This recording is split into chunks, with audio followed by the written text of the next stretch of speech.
Do you know the kind of people who think that money can really buy everything? This is the story of Peter, an arrogant and spoiled young man, the only son of a very rich woman who thought he had the world at his feet.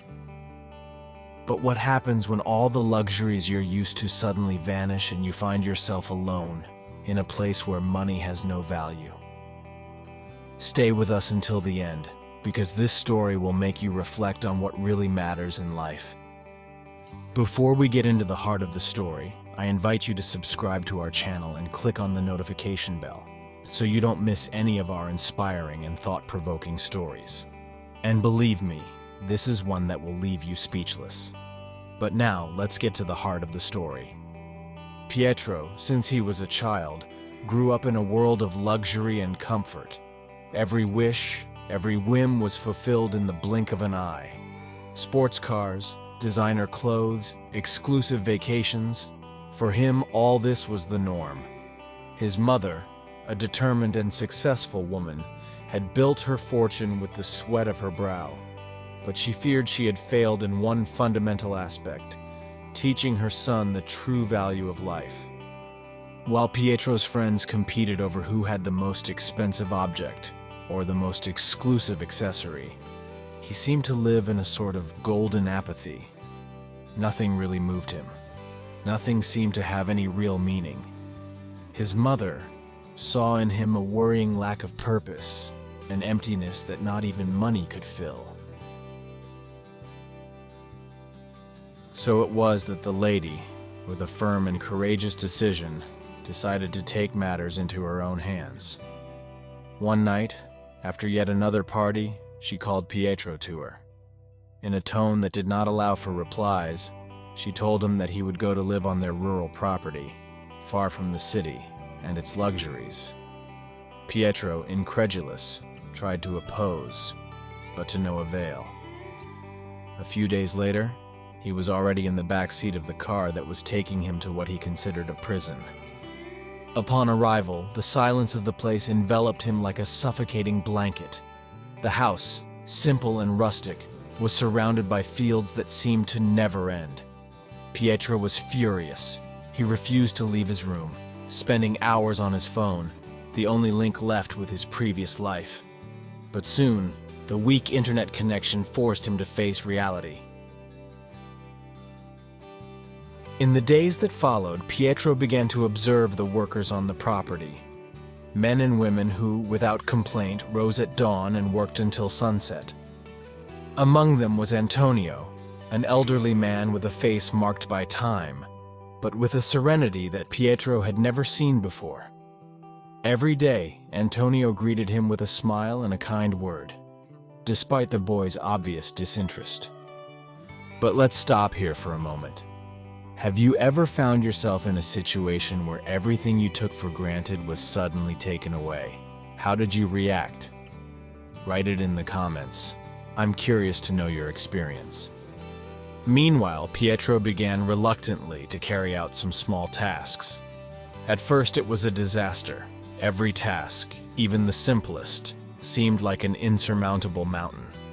His hands, accustomed to softness, became calloused, and his body became tired like never before. But there was something new, something he couldn't explain. The work, even if tiring, was starting to give him a strange satisfaction. As the days passed, Peter grew closer to Anthony, who patiently taught him the secrets of the land. One day, Anthony told him a story. The story of a young man similar to Peter, who had had everything and lost everything, then found true wealth in work and simplicity. Peter listened attentively, slowly recognizing his own life in that story. It was then that Antonio told him a phrase that remained etched in his memory. True wealth is not in what you own, but in what you build with your hands and how you touch the lives of others. Those words resonated inside Pietro like an echo that he could not ignore. He began to reflect on what he had always taken for granted and how he had lived up to that moment. From that day on, Pietro began to see work in the fields no longer as a cruel punishment, but as a precious opportunity to discover something new about himself and the world. Every clod of earth he dug, every seed he planted, became symbols of an internal change. He understood that through hard work and contribution to others, he could build not only a new life, but also a sense of belonging and value that money could never buy. The village community, initially skeptical and distrustful, began to see Peter in a new light.